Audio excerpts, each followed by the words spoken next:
Watch him make it, break it down.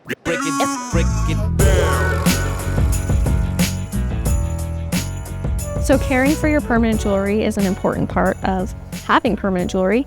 It's permanent, but it's not indestructible, so you do need to clean it. You're wearing it every single day, so it starts to collect dirt and product and oils. I usually tell people also not to spray like directly with perfume, because that high alcohol content can erode, especially gold filled, but yeah. Yeah, absolutely. I mean, even with my customers too, I have a lot of customers that do a lot of self-tanning.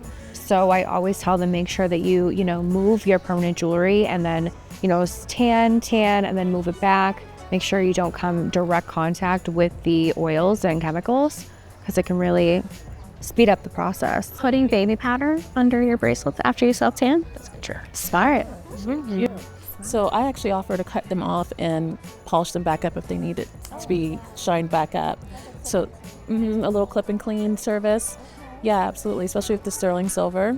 But I do tell my clients too, with sterling, it's it's a natural propensity to tarnish. So, being mindful of that. If it gets too dark and it's not self-polishing on their skin the way they like it to, then yeah, I'll do a little clip and clean for them on it.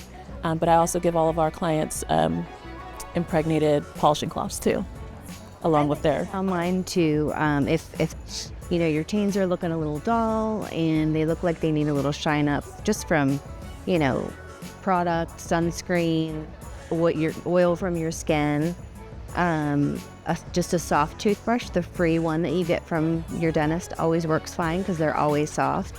And just a little bit of mild soap and give them a quick scrub. Little Donald. That works great for anklets too, because you can't, Especially with the sweat. right. Yeah.